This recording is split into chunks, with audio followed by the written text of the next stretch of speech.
Long मार्च के दौरान इमरान खान का सबसे बड़ा मुतालबा कौन सा है और किस नौइयत का है?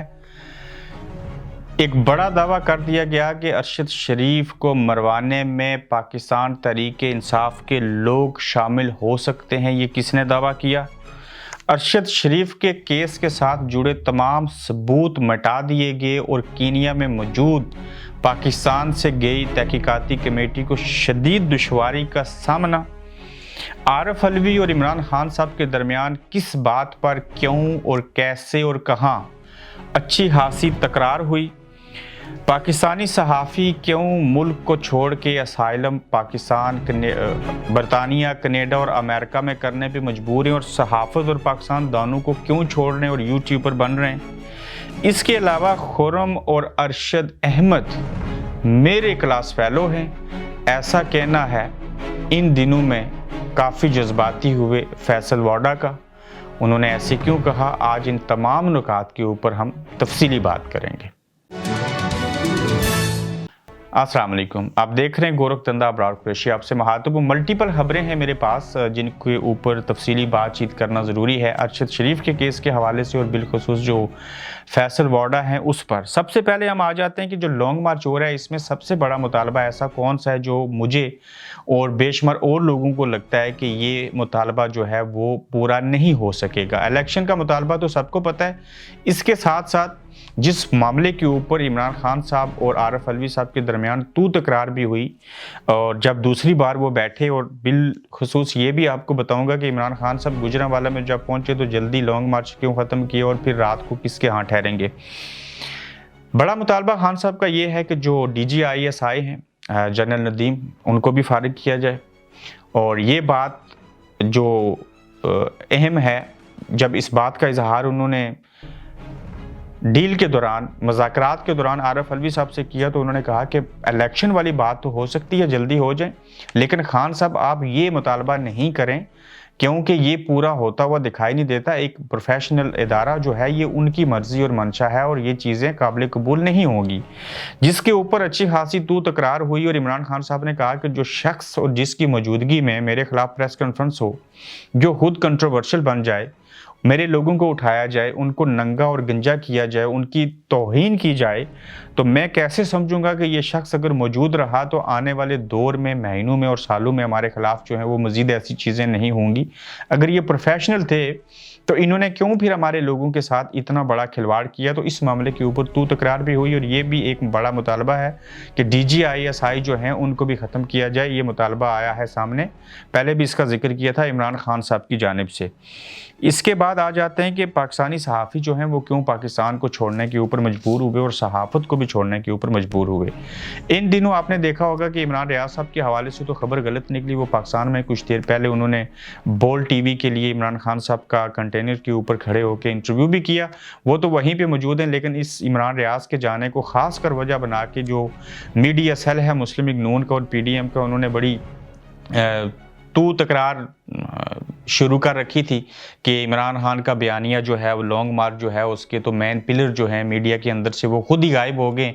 मोहित पीरज़ादा, इमरान रियाज और बाकी लोग, तो यहाँ तो कुछ नहीं बाकी रहेगा। तो मोहित पीरज़ादा तो मेरे ही यहाँ बरतानिया में मौजूद है, इमरान रियाज पाकिस्तान में मौजूद है। इरशाद भट्टी एक charity I think read foundation, उसके लिए जो है फंड रेजिंग करने आए थे स्वीडन में, यानी कि स्विट्ज़रलैंड में, और फिर उसके बाद नॉर्वे उन्होंने जाना था। तो यकीनन आज पाकिस्तान होंगे या नहीं है तो कल आ जाएंगे। बाकी सहाफ़ी जो हैं वो डरे हुए हैं और सवाल ये उठता है कि उनको कौन डरा रहा है और किस की तरफ से धमकियां मिल रही हैं और वो इतने बदज़न क्यों हैं। इसमें भी 2-3 एलिमेंट शामिल हैं। एक तो वही धमकियां दे रहे हैं जो पहले से देते थे।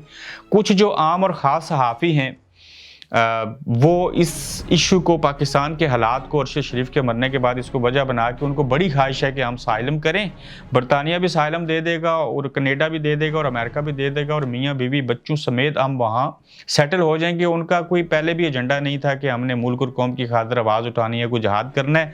कुछ तो ऐसे लोग उसमें शामिल हैं दर्जनों के हिसाब से जो अप्लाई कर रहे हैं बेसिस के अंदर जाके। कुछ जेन्युइन लोग हैं जैसे मोहित पीरज़ादा आगे, इनको भी किसी ने मशवरा दिया होगा कि बरतानिया चले जाएँ, अच्छा हुआ वो कीनिया की तरफ नहीं गए, तो ये इंग्लैंड में आ गए। इमरान रियाज वहीं पे हैं। बाज़ लोग जो होते हैं वो डरते नहीं, खौफ नहीं खाते, अपने हिस्से का काम करते हैं, मर भी जाएं तो उसको अच्छी मौत तसव्वुर करते हैं। तो ये सूरत हाल है, कुछ जेन्युइन लोग हैं और कुछ इस चीज़ को वजह बना के बैरूनी दुनिया में भागना चाहते हैं, क्योंकि ये उनको मीठी जन्नत लगती है और उनको पता है कि हालात ऐसे हैं कि असाइलम वैसे भी क्लेम करेंगे तो हो जाएगा, तो चीज़ों को आगे लेके बढ़ते हैं। और बेशतर सहाफ़ी जो हैं उनको टीवी के ऊपर पाबंदी लगी तो यूट्यूब पे आ गए, और मैं यकीन से कहता हूँ कि उनको तकरीबन उतनी या उससे ज़्यादा ही यूट्यूब से इनकम जो है, और फेसबुक पे आजकल मोनेटाइज़ होता है तो उससे पैसे मिल रहे होंगे।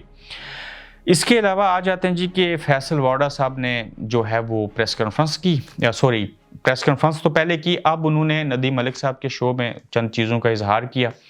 और वो इजहार पहला ये था, सबूत मिटाने के ऊपर बाद में आएंगे, अरशद शरीफ जिस फार्म हाउस में ठहरे थे उसकी हालत क्या थी और सीसीटीवी फुटेज और सारा कुछ किया। पहला तो उन्होंने ये कहा जी कि इंकशाफ में कहूँगा वो, दूसरी तरफ पहले उन्होंने एक बात मानी कि जो खुर्रम अहमद हैं और वकार अहमद हैं वो मेरे क्लास फेलो हैं, मैं इकट्ठे पढ़ते रहे, मैं उनको जानता हूँ।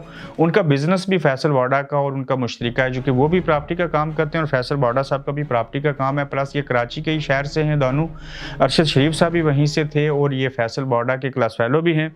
तो वो ये समझते हैं कि मैं उनको बड़ा बेहतर जानता हूँ। बेहतर जानते हुए उन्होंने क्या कहा कि वो बड़े अच्छे, खरे सुथरे, साफ, नीट एंड क्लीन और सच्चे लोग हैं और वो ऐसा नहीं कर सकते, और मैं उनको जानता हूँ और मुझे ये लगता है कि जो अरशद शरीफ साहब की मौत है उसमें पाकिस्तान तहरीक इंसाफ के जो लोग हैं वो उनको मरवाने में शामिल हैं।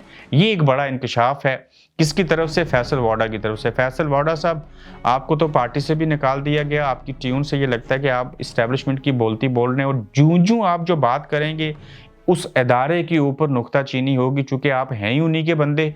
और कभी मैं ये ज़िक्र करना शुरू कर दूं कि आपकी प्रॉपर्टी का स्कैंडल जो मैंने किसी दौर में लगाया था, मुझे डिफेमेशन नोटिस भी आया था, मेहरबानी उसमें आपने सुलह करवाई थी, रोल प्ले किया था, तो वो प्रॉपर्टियाँ किस किस इस्टेब्लिशमेंट के बंदे की हैं जो आपके नाम के ऊपर हैं लंदन। तो बेशुमार चीज़ें ऐसी हैं जो पेंडोरा बॉक्स खुलेगा तो बात अच्छी नहीं रहेगी। लेकिन जो आप बातें कर रहे हैं, आप अपनी जमात की या गैर जानबदार होकर किसी की नुमाइंदगी नहीं कर रहे, आप किसी के इशारों के ऊपर, किसी के कहने के ऊपर ये सारी हरकतें कर रहे हैं।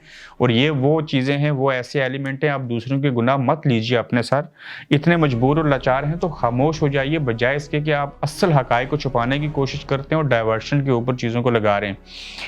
अब अगली बातें जब आप सुनेंगे तो आपको समझ आएगी कि फैसल वाडा जो है वो ऐसे क्यों कह रहे हैं। आपको ये तो इल्म है कि पाकिस्तानी तारीख में जब भी कोई बंदा मर गया, दुनिया से चला गया, उसको शहीद कहूँ, जांबाग कहूँ, जो भी चीज़ है, तो यहाँ पे इंसाफ नहीं हुआ। कातिल कभी मिले नहीं, मिले तो उनको कुछ हुआ नहीं। पहली तो बात है, तलाश ही नहीं किया गया, चूँकि क्या कहें इसके ऊपर, तलाश कौन करेगा? जिनको ज़रूरत होती है तलाश करने की, अगर वही मारने और मरवाने में शामिल होते हैं तो फिर तलाशी तो बड़ी मुश्किल हो जाएगी। तो जब कीनिया में तहकीकाती टीम गई तो वहाँ से सबूत मिट गए। एक तो वो जगह जो थी, जैसे हम कहते हैं ना, कच्चे की आबादी, यानी कि आम शहर से और मेन सड़कों से दूर इलाके होते हैं, बड़े गरीब, सफ़ेद पोश, चंगड़ झुग्गियों में लोग रह रहे होते हैं, वो कोई साबित कर रहे हैं इस तरह का इलाका था, और हकीकत भी यही है। अब जिस फार्म हाउस पे अरशद शरीफ ठहरे थे अपने दोस्तों के साथ तकरीबन 1.5 से 2 महीने के करीब के वक्त में, तो वहाँ पे बताया ये गया कि सीसीटीवी फुटेज क्या गायब होगी, वहाँ तो बुनियादी इंसानों की सहूलत की जो चीज़ होती है, बिजली, वो भी वहाँ नहीं है, और जनरेटर की मदद से पेट्रोल और डीजल डाल के, यानी कि वहाँ पे जनरेटर के ज़रिए बिजली लगाई जाती है। तो कैमरे तो दूर की बात। फिर ये हुआ कि जहाँ पे उनका कत्ल हुआ, जहाँ पे मारा गया अरशद शरीफ को, वो जगह जो है वो शहर से काफ़ी दूर है, और ये उसी फार्म हाउस से निकल के कहीं जा रहे थे या फार्म हाउस की तरफ आ रहे थे, तो ये कोई दरमियानी जगह थी, तो वहाँ पे भी कोई सीसीटीवी फुटेज और कुछ नहीं मिला। इवन अरशद शरीफ जहाँ पे खाना खाया उन्होंने फार्म हाउस पे, वहाँ पे भी कोई कैमरा नहीं लगा। और जब ये तहकीकाती कमेटी गई तो दौर जदीद के अंदर तो यही एलिमेंट होते हैं, यही चीज़ें होती हैं जिनके ज़रिए जो है वो किसी चोर को तलाश किया जाता है, किसी कातिल को तलाश किया जाता है। और आज के दौर में जो आर्टिफिशियल इंटेलिजेंस की बात करें या जदीद हालात जो हैं उनकी बात करें, तो 90% जो क्राइम है वो इस technology, WhatsApp, Facebook, YouTube, mobile phone calls का डाटा निकलवा के, सीसीटीवी फुटेज निकाल के उसके ज़रिए मालूमात ली जाती है। तो ये एक ऐसे इलाके में थे जहाँ पे बिजली की भी सहूलत नहीं है, और फार्म हाउस जो था वो बेतौकी किस्म का, वहाँ पे जनरेटर से बिजली चला रहे हैं, और जहाँ मर्डर हुआ वहाँ पे भी कुछ नहीं है। यानी कि तहकीकाती कमेटी को ना सिर्फ मायूसी है, गुनाह, बल्कि शदीद मुश्किलात हैं तहकीकात करने के अंदर। और फिर ऊपर से जो बयान दिया था वकार अहमद ने, खुर्रम का तो बयान सामने नहीं आया। तो वो बयान वही है जो कीनिया पुलिस ने दिया था और एक ड्रामा था, फिर डाइवर्ट होते गए, चेंजेस होती रही, सारा कुछ होता रहा। तो अब एक बयान के ऊपर अटक गए और ऊपर से फैसल वाडा कहते हैं खुर्रम और वकार जो हैं वो मेरे क्लास फेलो हैं। और हमने आपको पहले से बताया था कि ना सिर्फ ये कराची में अरशद शरीफ पैदा हुए, वहीं पे रहते थे, एक ही रोड पे रहते थे, खुर्रम, वकार और अरशद शरीफ। तो ये उनके भी काफ़ी इनके मरासम है बचपन से लेके कारोबारी शराकत तक। तो उनके पास अगर ठहरे थे तो वही लोग इस तरह के बयानात देंगे। फिर ऊपर से फैसल वाडा जो हैं वो ये बात कहेंगे कि पाकिस्तान तहरीक इंसाफ के कुछ लोग अरशद शरीफ को मरवाने में शामिल हैं। तो फिर क्या बनेगा इस केस का, क्या होगा, क्यों इस तरह से चीज़ों को डाइवर्ट किया जा रहा है, सारी चीज़ें हो रही हैं। जबकि हमने हार्ट्स एंड होम्स जो हैं वो वकार की कंपनी है, बताया प्रॉपर्टी का काम करते हैं, फार्म हाउस के अंदर वो ठहरे थे। सबसे बड़ा सवाल कि खुर्रम कैसे बच गया और उनको इतनी गोलियां लग गई और फिर गाड़ी को हर तरफ से गोली लगी लेकिन ड्राइविंग सीट की तरफ खुर्रम को खराश तक भी ना आई, अरशद शरीफ वो हो गए। तो ये पूरा प्लान का हिस्सा था, सारी चीज़ें थी। और इनकी सियासी बैकग्राउंड क्या है वकार की और खुर्रम की बिज़नेस के अलावा देखी जाए तो बेशुमार चीज़ों की समझ आएगी। फिर आपको मैंने बताया था निशाना लगाने की तरबियत हासिल करने के लिए शूटिंग रेंज जो है वो कारोबार भी ये रन करते हैं। वहाँ पे कीनिया पुलिस जो है वो ट्रेनिंग लेती है, बाकी दुनिया की जो एजेंसीज़ के लोग होते हैं वो भी वहाँ पे आके ट्रेनिंग लेते हैं। 400 साल पुरानी हिस्ट्री तक बता दी थी कि हमारे लोग जो मुत्तहिदा हिंदुस्तान या बड़े सगीर से जिनका तल्लक था वो वहाँ कैसे कैसे कारोबार करते रहे, उनकी वहाँ के मुल्क की तरक्की में किस तरह की खिदमात हैं। ताहम इस केस को मज़ीद कॉम्प्लिकेटेड बनाया जा रहा है, बेशुमार चीज़ें जो हैं वो ख़त्म करने की कोशिश की जा रही है। ना पहले किसी को इंसाफ मिला, ना आइंदा इंसाफ मिलेगा। वहाँ के पोस्टमार्टम की हालत आप देख लीजिए कि पोस्टमार्टम वहाँ से करवा के भेजा और फिर पाकिस्तान में जब पोस्टमार्टम हुआ तो फिर से गोली बरामद हो गई। तो ये हालत है वहाँ की पुलिस की, वहाँ के मेडिकल के निज़ाम की, बाकी चीज़ों की। और ऊपर से जल्दी के ऊपर तेल डालने की कोशिश फैसल वाडा कर रहे हैं, चीज़ों को डाइवर्ट किया जा रहा है। और इमरान खान जो है वो फैसलाबाद में लॉन्ग मार्च जल्दी इसलिए ख़त्म किया, एक तो अंधेरा हो जाता है और दूसरा अपने लोगों को इजी रखना चाहते हैं, प्लस वो किसके हाथ ठहरेंगे। एशिया फेंस के नाम से एक कंपनी है जो पंखे बनाते हैं, काफ़ी मारूफ और बड़े बिजनेसमैन हैं। आज रात उनके घर क़याम करेंगे और ये भी है कि उनके घर जब क़याम होगा तो काफ़ी तगड़े आदमी हैं, तो हो सकता है डॉक्टर आरिफ अलवी समेत बाकी कुछ लोग जो हैं वो इमरान खान से फिर मुज़ाकरात करें, चूँकि इसके बाद अगला पड़ाव उनका गुजरात में होगा, फिर आगे थोड़ा सफ़र रह जाएगा और उससे पहले बेशुमार चीज़ों को सुलझाना चाह रहे हैं। और हो सकता है कि जिस तरह से पहले फैसल वाडा की प्रेस कॉन्फ्रेंस हुई थी, फिर DGISPR और DGISI की प्रेस कॉन्फ्रेंस हुई थी, तो एक और प्रेस कॉन्फ्रेंस भी शायद ना करनी पड़ जाए।